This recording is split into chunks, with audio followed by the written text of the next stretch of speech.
morning, students. I'm Bharti Sehgal from the SD Vidya School, Ambala, Kent. Today we are going to start with a new topic, which is angiosperms. So far we have studied about the four groups of the kingdom Plantae, that is Thellophyta, Bryophyta, Pteridophyta and Gymnosperms. Now we are going to start about the last topic of this chapter, which is the angiosperms. Now the angiosperms, which we generally call as the flowering plants. Now they are the only plants which produce flowers. The beautiful flowers that you all see around are all present in the angiosperms.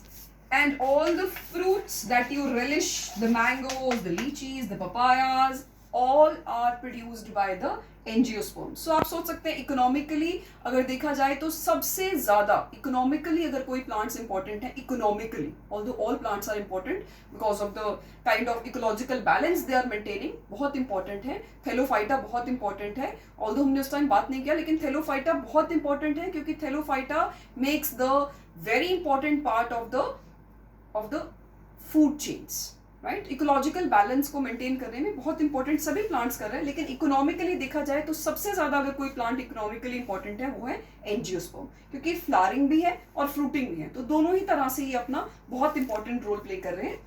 तो अब angiosperms के बारे में आप लोगों को बहुत, क्योंकि ये सबसे ज्यादा ऑब्वियसली इकोनॉमिकली इंपॉर्टेंट है और बहुत ज्यादा डिस्कस किए जाते हैं, तो काफी कुछ इसके बारे में हम लोग पहले भी कर चुके हैं. तो मैं आपको जनरल कैरेक्टरिस्टिक्स इसके बता देती हूँ. एंजियोस्पर्म्स के अंदर आपके पास हर्ब्स भी है, श्रब्स भी है और ट्रीज भी है. जिम्नोस्पर्म्स में हर्ब्स नहीं होते.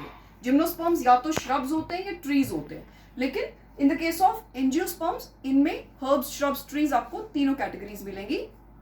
इसके साथ ही आ जाता है, अभी मैंने बताया फ्लावर्स प्रोड्यूस कर रहे हैं, reproductive structures are present in the flowers. इसी के साथ ही जो डेवलपमेंट ऑफ फ्रूट है, development of seed inside the fruit is present only in the case of angiosperm. अब ये तो उसके जनरल कैरेक्टरिस्टिक फीचर्स थे. इसके साथ ही आप लोगों को पता होगा कि जिम्नोस्पर्म और एंजियोस्पर्म दोनों को हम ग्रुप करते हैं अंडर फेनारोगैम्स. तीन ग्रुप है under cryptogam, Thallophyta, bryophyta, pteridophyta, जिनमें की रिप्रोडक्शन स्पोर फॉर्मेशन के थ्रू है. दो ग्रुप आते हैं अंडर फेनारोगैम जिनमें की रिप्रोडक्शन थ्रू सीड फॉर्मेशन है, जो कि है जिम्नोस्पर्म और एंजियोस्पर्म. जिम्नोस्पर्म में भी सीड फॉर्मेशन है, लेकिन seed is formed without a fruit covering. Fruit के बिना ही सीड का फॉर्मेशन होता है, जिसे हम कहते हैं नेकेड सीड बनता है. लेकिन इन the case of angiosperm fruit के अंदर सीड का फॉर्मेशन होता है. अब इसके साथ ही बात करते हैं रिप्रोडक्टिव स्ट्रक्चर की, फ्लावर की. अगर आपको याद होगा तो पहले भी बहुत बार ये फ्रॉम द बहुत ही जूनियर क्लासेस से हम फ्लावर का स्ट्रक्चर पढ़ना शुरू हो जाते हैं, तो थोड़ा सा इसको एक इन जनरल लेके हम देख लेते हैं एक बार. तो फ्लावर के अंदर it may have the female reproductive structure which we call as the pistil और द कार्पल. द पिस्टल और the carpel consists of three parts which is the stigma, style and ovary. The male reproductive structure which is called as the male reproductive structure are called as the anther. It has anther and the filament. Two parts are there. The anther contains the pollen grains. Now this male reproductive structure as well as the female reproductive structure. Now these are present. They may be present in the same flowers or they may be present in the two different flowers. Unisexual, bisexual. अब यहाँ पर एक और चीज याद रखनी है कि जिसे हम यूनिसेक्सुअल कहते हैं, that in the case of जैसे जिम्नोस्पर्म के केस में अगर आपको याद होगा तो हमने बात किया था, they are called as dioecious.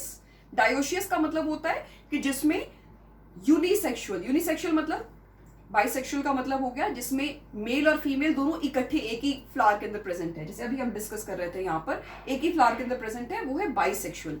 लेकिन उसी बाइसेक्सुअल को और कहा जाता है मोनोशियस. मोनोशियस मतलब एक ही के अंदर दोनों इकट्ठे प्रेजेंट होना. तो एक ही प्लांट में अगर दोनों रिप्रोडक्टिव स्ट्रक्चर प्रेजेंट है, that plant will be called as monoecious.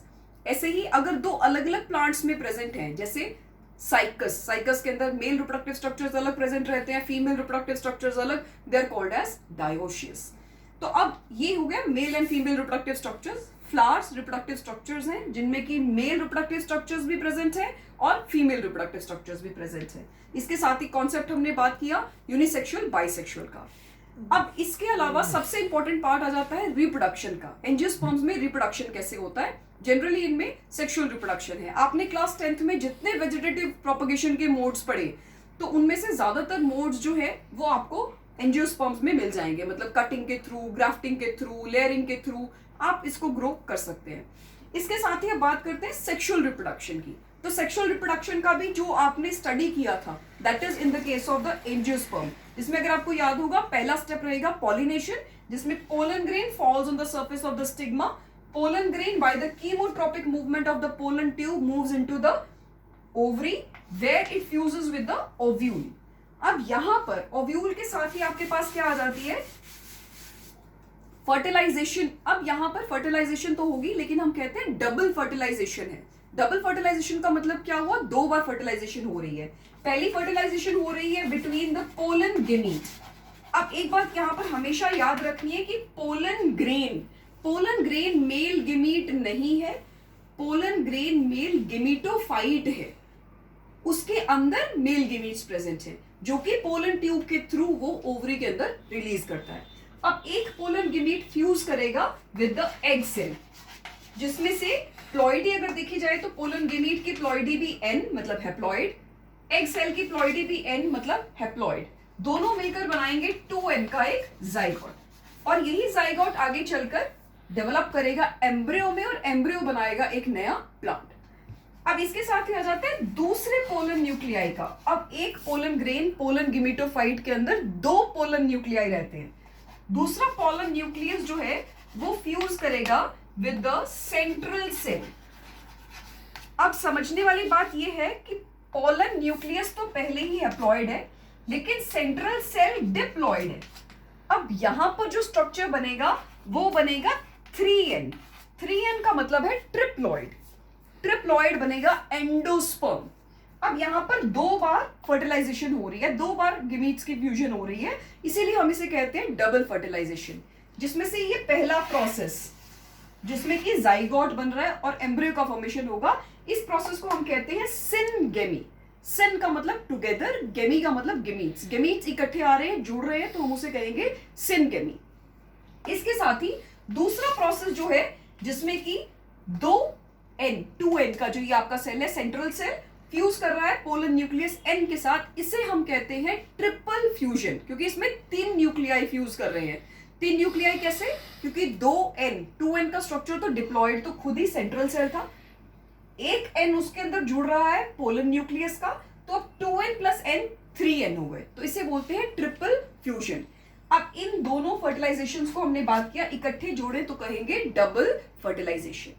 अब ये डबल फर्टिलाइजेशन का जब प्रोसेस होगा फ्लावरिंग प्लांट्स के अंदर, तो उसके बाद ये तो हो गया फर्टिलाइजेशन का प्रोसेस। प्री फर्टिलाइजेशन में बात करेंगे तो प्री फर्टिलाइजेशन इवेंट है गेमीट्स का बनना और पॉलिनेशन होना, वो फर्टिलाइजेशन से पहले होगा।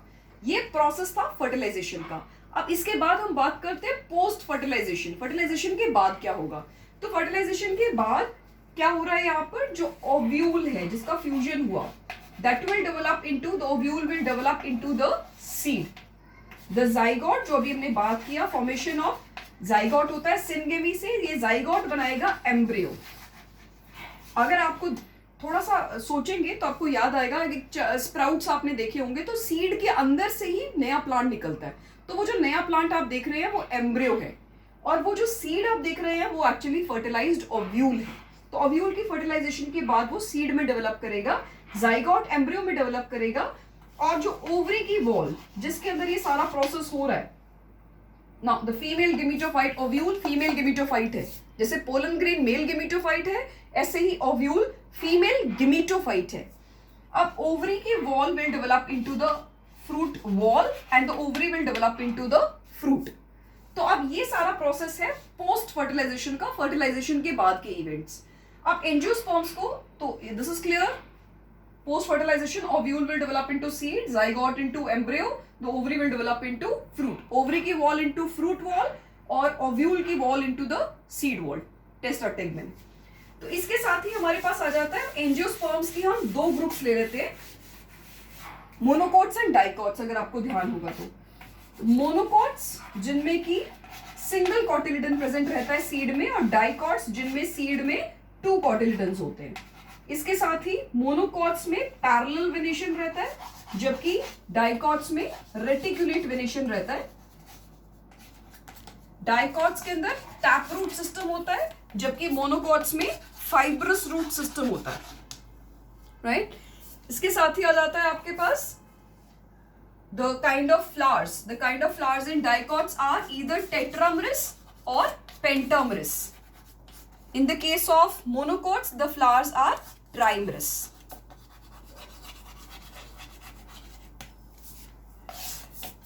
तो जितने आप लोग ये राइस जो व्हीट राइस जितने भी ग्रास फैमिली के जनरली होते हैं, they all are the monocots. उनमें सिंगल कॉटिलिडन प्रेजेंट होता है, वो बिलोंग करते हैं मोनोकोट्स को. ऐसे ही जितने भी आपके दो कॉटिलिडन वाले हैं, चने, राजमा, मूंगफली, बादाम, जिनको आप दो हिस्सों में स्प्लिट कर सकते हो सीड को, they all belong to dicots. तो डाइकॉट्स में जनरली आप लोगों को ट्रीज, श्रब्स ये मिल जाएंगे, लेकिन generally I am talking in general आपको मोनोकोट्स के अंदर ज्यादातर ग्रास फैमिली को, मतलब जिसमें आप लोग ये पैरेलल वेरिएशन ऐसे वाली लीफ जो आपको मिलेंगी, जो मेज में, व्हीट में आपको मिलती हैं, that will be present in the monocots. That's all for today. Thank you.